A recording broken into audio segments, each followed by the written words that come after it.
सभी व्यूअर्स को नमस्कार। आज की इस वीडियो में मैं आप लोगों को एक ऐसा टाइम टेबल बताऊंगा जो आपको बेरोजगार से इंस्पेक्टर बना सकता है। यानी कि ऐसा टाइम टेबल जिसने मुझे बेरोजगार से इंस्पेक्टर बनाया, जिसने मुझे मेरे पहले राउंड में जो मेरी ड्रीम पोस्ट थी वो मुझे दिलवाई। एसएससी सीजीएल 2018 जो कि मेरा पहला अटेम्प्ट था, उसमें जो मेरी ड्रीम पोस्ट थी वो मुझे दिलवाई। एसएससी सीपीएम में मेरा बहुत अच्छा स्कोर आया, हालांकि मैं आगे उसमें फर्दर स्टेप्स में नहीं गया क्योंकि मेरा मेन एम सीजीएल ही था। तो आज की इस वीडियो में उस ऐसे टाइम टेबल के बारे में डिटेल में बात करेंगे जिसको फॉलो करके आप लोग भी अपनी ड्रीम पोस्ट पा सकते हो। इसमें मैं आप लोगों को कुछ भी नया नहीं बताने वाला। अगर आपको लगे कि मैं कुछ आपको नया ऐसी चीज बता दूंगा जो आपकी जिंदगी बदल देगी, ऐसा कुछ भी नहीं होने वाला। मैं वही पुराने नुस्खे, पुरानी चीजें बताने वाला हूं जो हम लोग बचपन से लेकर के आज तक फॉलो करते आए हैं, और बचपन से लेकर के आज तक हमारे जो बड़े हैं, हमारे पेरेंट्स हैं और जो हमारे बड़े हैं वो सब हमें समझाते आए हैं। बस वही, यानी कि ओल्ड इज गोल्ड।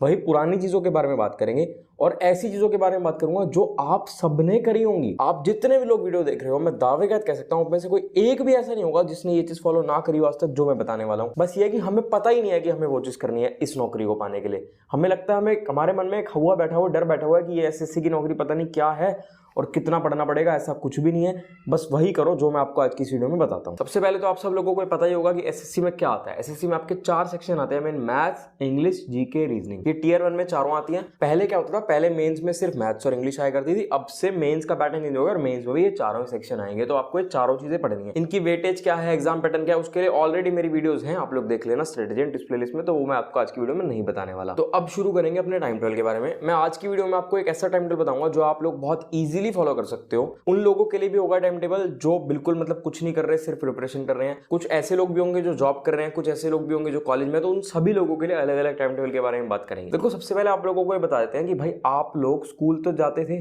जो भी लोग ये वीडियो देख रहे हो सभी लोग स्कूल जरूर गए होंगे। 8 बजे से 2 बजे तक आप लोग स्कूल रहते थे, फिर घर आते थे, घर आके रेस्ट करते थे, सोते थे। उसके बाद शाम को होमवर्क भी करते थे, खेलते कूदते भी थे, फैमिली का कहीं घूमने जाना होता था वो भी करते थे। तो भाई 8 बजे से लेकर के 2 बजे तक 6 घंटे तो आप स्कूल में ही रहते थे। फिर आके रेस्ट किया, होमवर्क किया, खेले कूदे, 2-3 घंटे और लगा देते हो कि चीजों में। यानी कि 8-9 घंटे तो आप लोग बचपन में भी, जब आप लोग अपने स्कूल डेज में थे तब भी तो आप लोग 8-9 घंटे अपनी पढ़ाई को देते थे। बस वही यहाँ करना है आपको, इससे फालतू कुछ नहीं करना, इससे कुछ ना कुछ कम ही करना है। अगर इससे कुछ ना कुछ कम भी दे दोगे ना तो भी आपका सिलेक्शन पक्का हो जाएगा। लेकिन वो समय ऐसा होना चाहिए कि डेडिकेटेडली आपको पढ़ाई करनी है। ये नहीं होना चाहिए कि भाई 8-9 घंटे में मोबाइल भी चल रहा है, साथ में मूवी भी चल रही है, साथ में कोई दोस्त भी आ रहा है, सामने टीवी भी चल रहा है, मैच भी चल रहा है। ये काम नहीं करने। जो पढ़ाई करनी है उस समय सिर्फ पढ़ाई होनी चाहिए, उस समय और कुछ भी नहीं होना चाहिए। तो अभी मैं आपको अपना टाइम टेबल बताऊंगा कि मैं कैसे टाइम को मैनेज करता था और मैं क्या क्या चीजें पढ़ता था, कैसे मैंने टाइम मैनेज किया हुआ था, कि किस सब्जेक्ट को कितना देना है, मॉक टेस्ट को कितना समय देना है, हर चीज के बारे में बात करेंगे। उससे पहले आपको बताता हूँ कि अब आपके जो चारों सेक्शन है ना, आपके चारों के चारों सेक्शंस इक्वली इंपॉर्टेंट है। पहले क्या होता था, पहले लोग जीके को, रीजनिंग को नेग्लेक्ट कर देते थे, कुछ लोग इंग्लिश को भी नेग्लेक्ट कर देते थे कि यार इंग्लिश ही तो है। भाई इंग्लिश ना आज की डेट में मोस्ट इंपॉर्टेंट है। जो अभी आपका नया पैटर्न है उस हिसाब से मोस्ट इंपॉर्टेंट है, क्योंकि आपकी 135 नंबर की इंग्लिश आने वाली है।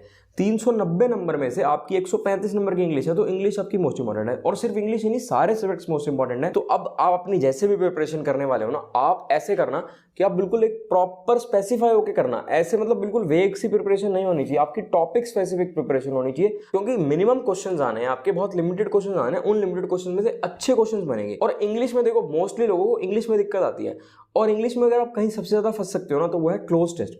तो क्लोज टेस्ट को बहुत अच्छे से पढ़ना। मैं आप लोगों को क्लोज टेस्ट की बुक दिखाने के लिए आया हूं। ये क्लोज टेस्ट की बुक है, इसमें आप लोगों को क्लोज टेस्ट समझाया गया बहुत अच्छे तरीके से। यानी कि क्लोज टेस्ट की जो एक्सप्लेनेशन है, जो उसके ऑप्शंस हैं, जो उसके आंसर है, जो सॉल्यूशन है, वो पूरा अच्छे तरीके से समझाया गया है। इसका लिंक मैं आप लोगों को डिस्क्रिप्शन में दे दूंगा। देखो, इसमें क्या होता है, कंफ्यूजन हो जाती है कि यार यहाँ पे ये क्यों आ रहा है, यहाँ पे ये क्यों आ रहा है। बहुत छोटी छोटी चीज होती है, जैसे कि पंक्चुएशन हो गई। इन छोटी छोटी चीजों से भी कंफ्यूजन हो जाती है। तो उन सबको अच्छे से एक्सप्लेन किया गया ताकि आपकी प्रिपरेशन और अच्छे से हो पाए। अब क्लोज टेस्ट के बाद ना जम्बल्ड पीक्यूआरएस में भी लोगों को बहुत दिक्कत आती है, तो उसके लिए भी जम्बल्ड पीक्यूआरएस की भी बुक है। इसका लिंक भी आपको डिस्क्रिप्शन में मिल जाएगा। इसमें भी जो सारे सॉल्यूशन है आपको बहुत अच्छे से एक्सप्लेन किए गए हैं। देखो, ये सारा खेल जो है ना, इंग्लिश का खेल ना समझने का है। अगर आप लोगों ने ढंग से समझ लिया ना तो भाई आपके सामने कोई भी सवाल आ जाए आप निकाल लोगे। और जम्बल्ड पीक्यूआरएस में आप लोग एक चीज और भी कर सकते हो, आप समझ के सवाल कर रहे हो लेकिन किसी कारणवश अगर आपसे सवाल नहीं होता तो आप ऑप्शन से मूव कर सकते हो। यानी कि जो सवाल के ऑप्शंस हैं आप उनसे लाइन बनाकर देखो, उससे काफी हद तक आपको पता लगेगा। लेकिन उसके लिए भी अंडरस्टैंडिंग होनी बहुत जरूरी है। अगर अंडरस्टैंडिंग ही नहीं होगी ना तो भाई दिक्कत आने वाली है। तो इसलिए आप हर चीज को समझो अच्छे से। अब इंग्लिश में इसके सिवाय क्या बच गया, इंग्लिश में इसके सिवाय बच गया आपकी ग्रामर और ग्रामर की प्रैक्टिस। तो भाई ग्रामर के रूल्स आप लोगों को पढ़ने हैं, जितना अच्छे से हो पाए उनको पढ़ना है। सारे चैप्टर्स पढ़ने हैं। कुछ चैप्टर जैसे कि active passive, direct indirect voice, इन चैप्टर्स में ना लोग लापरवाही कर जाते हैं क्योंकि लोगों के मन में एक डर बैठा हुआ है इन चैप्टर्स का। एक्चुअल में ये इंग्लिश के सबसे ईजी चैप्टर्स हैं, इनसे ईजी चैप्टर कोई है ही नहीं इंग्लिश में, और मोस्ट स्कोरिंग है और सबसे ज़्यादा मार्क्स की अब तक वेटेज इनकी रहती थी। अब नए पैटर्न में देखते हैं क्या रहता है। अभी भी मुझे लगता है कि इनमें से काफ़ी क्वेश्चंस आप लोगों के बनने वाले हैं। इसके बाद आपकी वोकैब बहुत इंपॉर्टेंट है। आपको वोकैबुलरी यानी कि जो वर्ड्स है आपकी कम से कम भी मान के चलो 2 से 3 हज़ार वर्ड्स की आपकी वोकैब होनी चाहिए। वन वर्ड सब्स्टिट्यूशन भी पढ़ने हैं आपको, इडियम फ्रेजेस भी पढ़ने हैं, कुछ भी आप लोगों को छोड़ना नहीं है और अंडरस्टैंडिंग करनी है। आप रटो मत, आप उनको समझो। अगर आप रट लोगे ना तो एक लिमिट है, आप एक लिमिट तक ही रट पाओगे, लेकिन अगर आप उसको समझोगे, ट्रिक्स बनाओगे, अपनी पर्सनल लाइफ से रिलेट करोगे तो आप कभी भी नहीं भूलोगे। रूट वर्ड से समझो या अपनी पर्सनल लाइफ से ट्रिक्स बनाओ, जैसे भी आप लोग बनाना चाहो वैसे बनाओ। देखो ये वोकैब की बुक है, इस बुक से आप लोग वोकैब पढ़ सकते हो। इसमें लगभग आपको 3000 वर्ड्स मिल जाते हैं, जिसमें से 2000 प्लस वर्ड्स आपको डेफिनेशन के साथ एक्सप्लेन किए गए हैं और 1000 आपको एडिशनल वर्ड्स हैं। ये जितने भी वर्ड्स हैं ना, ये मोस्टली वर्ड्स आपको रूट वर्ड से एक्सप्लेन करके मिले हुए हैं, यानी कि एक कोई पर्टिकुलर रूट वर्ड है ना, उसके सारे वर्ड्स मिल जाएंगे आपको एक साथ। तो आपके लिए वोकैब पढ़नी बहुत इजी हो जाएगी। और वोकैबुलरी के लिए आप एक चीज़ और भी कर सकते हो, आप हमारे प्लेलिस्ट सेक्शन में जाना, वहाँ पर आपको वोकैबुलरी की प्लेलिस्ट मिलेगी।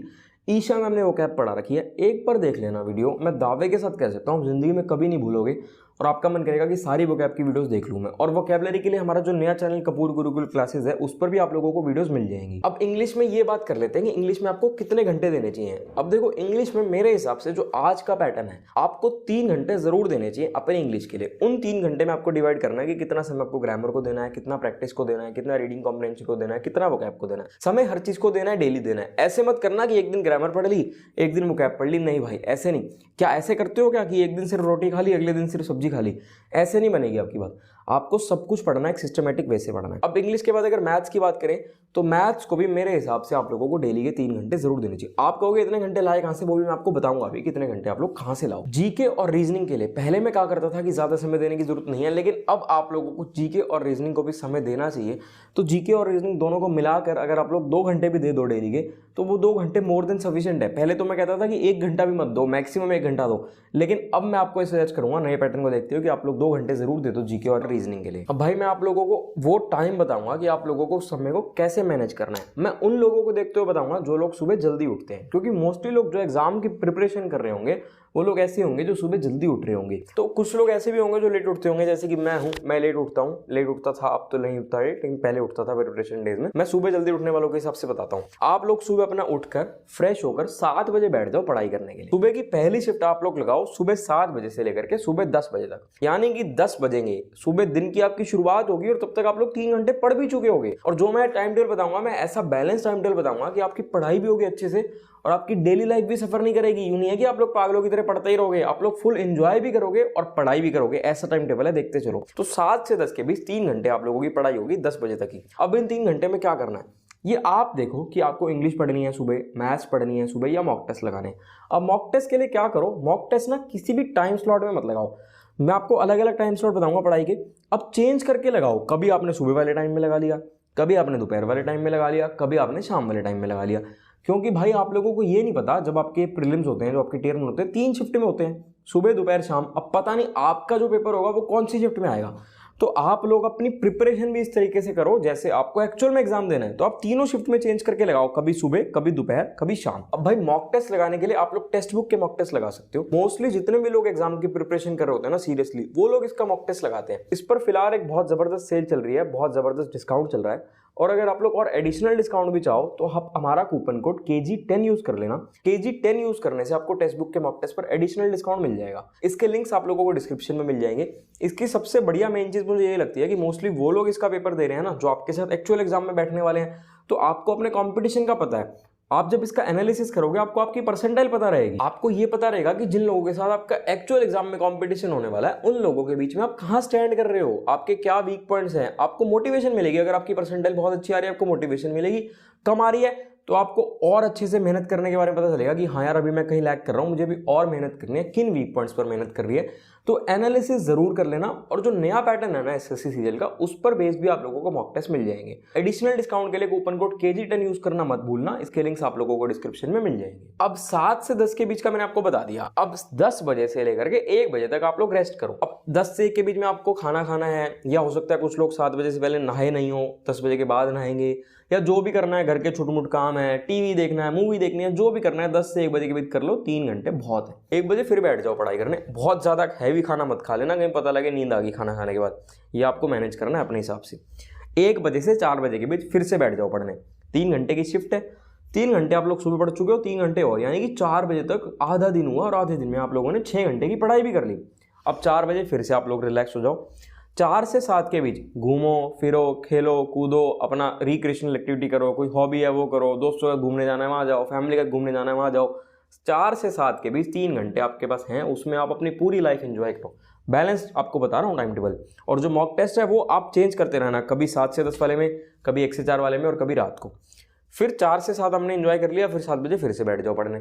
अब 7 से 9 या 7 से 10 आप अपने हिसाब से मैनेज कर लो, उस समय पर आप लोग फिर पढ़ाई करो। उसमें भी यही करना है कि कभी मॉक टेस्ट इसमें, कभी मॉक टेस्ट इसमें, वो आपको चेंज करते रहना है। अब ये जो मैंने आपको टाइम बता दिया है, मैंने आपको 8 से 9 घंटे का टाइम टेबल बता दिया।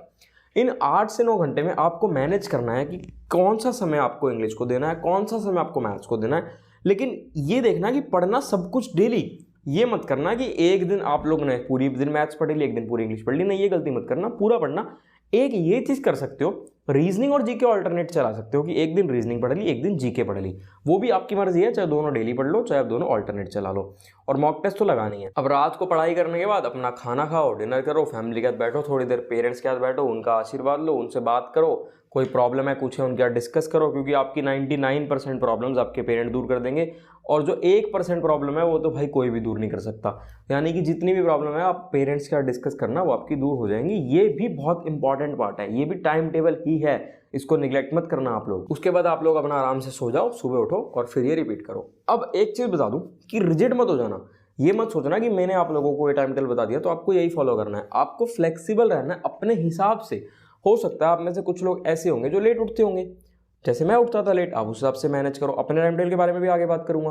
कुछ लोग होंगे जो जॉब कर रहे होंगे, कुछ लोग होंगे जो कॉलेज में होंगे, तो आपको उस हिसाब से मैनेज करना है, उस हिसाब से अपना समय कम कर देना है। यानी कि कुल मिलाकर बात यह है कि टाइम टेबल फ्लेक्सिबल रखो और अपने हिसाब से आप लोग बनाने की कोशिश करो। ब्लाइंडली फॉलो मत करो। ये मत सोचो कि यार ये टाइम टेबल टॉपर ने फॉलो किया था, ये टॉपर इंस्पेक्टर बन गया इस टाइम टेबल को फॉलो करके, तो भाई मैं भी यही करूंगा, मैं भी इंस्पेक्टर बन जाऊंगा। आप अपने हिसाब से, हो सकता है कि आपको कोई पर्टिकुलर सब्जेक्ट में ज़्यादा दिक्कत आती हो तो आप उसको ज़्यादा समय दो, या आपके पास दिन में मान लो आप कुछ काम कर रहे हो साथ साथ, तो वो वाला जो मैंने आपको टाइम स्लॉट बताया वो वाला टाइम स्लॉट आपके पास अवेलेबल नहीं है, तो आप उसको थोड़ा सा चेंज कर दो। बाकी एक चीज़ और बता देता हूँ, कुछ लोगों को दिखने सुनने में लग रहा होगा यार इतने ज़्यादा घंटे आप लोग नहीं पढ़ पाएंगे। भाई हमें भी लगता था, इतने ज़्यादा तो खैर में पढ़ता भी नहीं था, लेकिन फिर भी हमें भी लगता था। आप जब इसको फॉलो करोगे, आप जब 3 हफ्ते, 2 से 3 हफ्ते आप लोग जब फॉलो कर लोगे 20 दिन के आसपास, तो आप लोगों की रूटीन बन जाएगी, आपको पता ही नहीं लगेगा, फिर ये अपने आप आपसे फॉलो होने लग जाएगा। और एक बात यह है कि आप लोग ना अपने खुद के बेस्ट जज हो। जितना अच्छे से आप लोग खुद को जज कर पाओगे उतना अच्छे से कोई और जज नहीं कर पाएगा। तो टाइम टेबल को उस हिसाब से मोल्ड कर लेना, ब्लाइंडली फॉलो मत करना। ये मत सोचना कि मैंने ये कहा है इसलिए आप लोगों को ये करना है, और अपने आप को धोखा मत देना। ये मत, धोखा मत देने का मतलब ये नहीं है कि घर वालों को दिखाने के लिए पढ़ तो रहे हो, लेकिन यहाँ किताब पढ़ी है, इसके साइड में आपका फ़ोन पड़ा है, किताब फिर फ़ोन, फिर किताब फिर फ़ोन, या सामने मूवी चल रही है। ये गलती मत कर देना। अब कुछ लोग पूछते हैं कि मॉक टेस्ट हम लोग लैपटॉप पर लगाएं या फ़ोन पर लगाएं। आपकी मर्जी है, आपके पास लैपटॉप अगर है, इजीली अवेलेबल है, तो लैपटॉप पर ही लगाओ। अगर नहीं है तो कोई दिक्कत नहीं है, फ़ोन पर लगा लो। मैं लैपटॉप पर लगाता था, यही वाला लैपटॉप था मेरे पास, कॉलेज डेज थे वाला मेरे पे, ये वाला लैपटॉप मेरे पास, तो मैं इसी पर लगाता था। लेकिन कोई ज़रूरी नहीं है, अगर लैपटॉप नहीं है, खरीदने की ज़रूरत नहीं है, इसके लिए आप लोग फ़ोन पर लगा लो अपना मॉक टेस्ट। और सबसे ज़रूरी बात यह है कि जो SSC एग्ज़ाम है ना, ये जो मेन खेल है ना, ये आपको कंसिस्टेंट रहना है और पेशेंट रहना है। अगर आप में पेशेंस है और कंसिस्टेंसी है, यानी कि आप लोग रोज़ पढ़ रहे हो और ज़्यादा टेंशन नहीं ले रहे, ये नहीं सोच रहे कि यार अभी सिलेक्शन नहीं हुआ कब होगा, तो आप लोगों का कभी ना कभी सिलेक्शन ज़रूर हो जाएगा। हाँ, थोड़ा सा लंबा प्रोसीजर है, थोड़ा सा समय लगता है इसमें, लेकिन अगर आप कंसिस्टेंट हैं तो आपको फेलियर नहीं मिलेगा, आपको सक्सेस ज़रूर मिलेगी। आप डेली पढ़ना, ये मत सोचना कि यार आज मेरा मूड नहीं है, आज मेरी तबीयत ख़राब है, आज मेरे दोस्त की शादी है, आज मेरा दोस्त का बर्थडे है। भाई कुछ मर्जी हो, आप दिन के 10 मिनट पढ़ लो, चलो कोई बात नहीं, घर में शादी है नहीं पढ़ पा रहे, 10 मिनट तो निकाल लोगे दिन के। 10 मिनट तो भाई कहीं किसी भी काम के लिए निकाल सकते हो। उससे आपकी कंसिस्टेंसी नहीं टूटेगी, आपकी रेगुलरिटी बनी रहेगी। आप एक बार किताब को उठा लो, 10 मिनट के लिए कुछ भी रीड कर लो, जो भी आपका मन करे। तो भाई कुल मिलाकर मेरे हिसाब से ये वो चीज़ें हैं जो आपको टाइम टेबल में फॉलो करनी चाहिए। अब अगर मेरे टाइम टेबल के बारे में बात करें, मैं लेट उठता था, लेट सोता था, मैं काम भी देखता था कई सारे, तो मैं उस हिसाब से अपना टाइम टेबल मैनेज करता था। अगर आप लोग पर्टिकुलर मेरे टाइम टेबल के बारे में जानना चाहो कमेंट कर देना। अगर ज़्यादा कमेंट्स आए, मुझे लगा कि हाँ भाई बहुत सारे लोगों की डिमांड है, अगर कुछ छोटी मोटी कमेंट्स आए तो मैं नहीं बनाऊंगा, लेकिन अगर ज़्यादा कमेंट्स आते हैं लोगों के मेरे टाइम टेबल के लिए तो मैं बहुत जल्दी विद इन 2-3 डेज ही आप लोगों के लिए उस पर भी एक डिटेल्ड वीडियो लेकर आ जाऊंगा, जिसमें मैं आपको सारा बता दूंगा कि मैं इतना मतलब लेट उठता, लेट सोता, दिन में काम भी देखता था, इन सब चीज़ों को मैनेज करके मैं कैसे अपना टाइम टेबल बनाता था। बाकी कोई भी डाउट हो उसके लिए भी कमेंट कर देना। ठीक है, फिर मिलेंगे आपसे अगली वीडियो में।